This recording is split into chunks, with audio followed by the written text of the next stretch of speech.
Queen City News at 5 starts right now with breaking news out of South Carolina. Governor Henry McMaster is tapping the sister of late Senator Lindsey Graham to finish out his Capitol Hill term. In a news conference that wrapped up about 50 minutes ago, McMaster announced Darline Graham Nordone, who will serve the remaining months of her brother's term after his sudden death over the weekend. Nordone was often by her brother's side for the political touch points of his career, speaking at events and appearing in some ad campaigns. Lindsey Graham recognized the greatness of America and her obligations to a dangerous world. Lindsey Graham recognized the seriousness of his work, but also the value of humor and a lighthearted spirit. Lindsey Graham understood the hopes, dreams, and needs of his state and delivered for his state every time.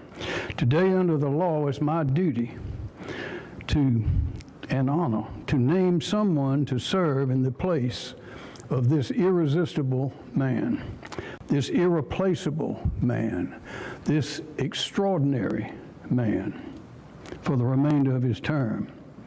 Lindsey took care of his little sister in years long departed. It's my honor to ask his little sister, Darline Graham, to finish his work for him now.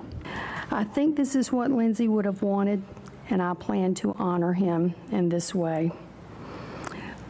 Now to Lindsey, I miss you more than I can even put into words, but I'm going to do this.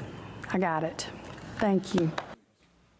Tonight at 10, we're looking into Nordone's background as she is set to become the first woman to represent South Carolina in the U.S. Senate. She could be sworn in as soon as tomorrow. Appointing Darline Nordone is just the first step in a process to have a U.S. Senator in place by 2027. There will be a special primary before the November midterm election, and in this political climate, there's one person who can make or break a campaign. Queen City News anchor Will Lewis spoke with one political science professor who says anyone wanting to run is probably making a call to the White House.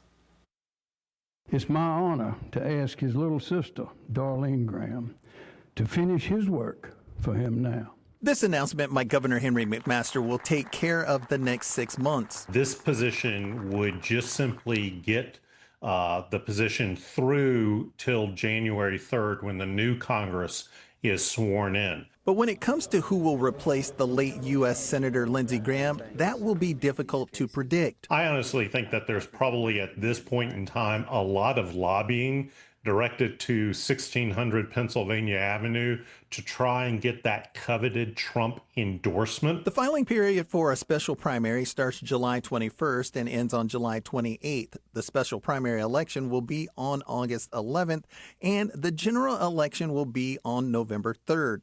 Palmetto State residents just witnessed a lot of candidates running for the Republican nomination for governor, and some political pundits feel it will be the same for the Senate seat. Only this time, President Trump may clear a path for a candidate. This is a once-in-a-generational kind of event that happens in South Carolina, and I think certainly the dynamic at play is who will President Trump want in the final say in terms of who will be the nominee on the ballot come November. South Carolina Lieutenant Governor Pamela Evette and Congresswoman Nancy Mace posted on the social media platform X referencing the position.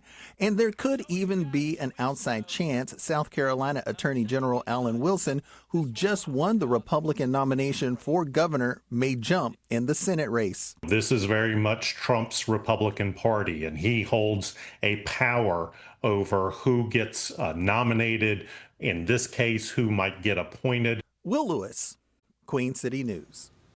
Queen City News Plus. Just search Queen City News on your smart TV's app store.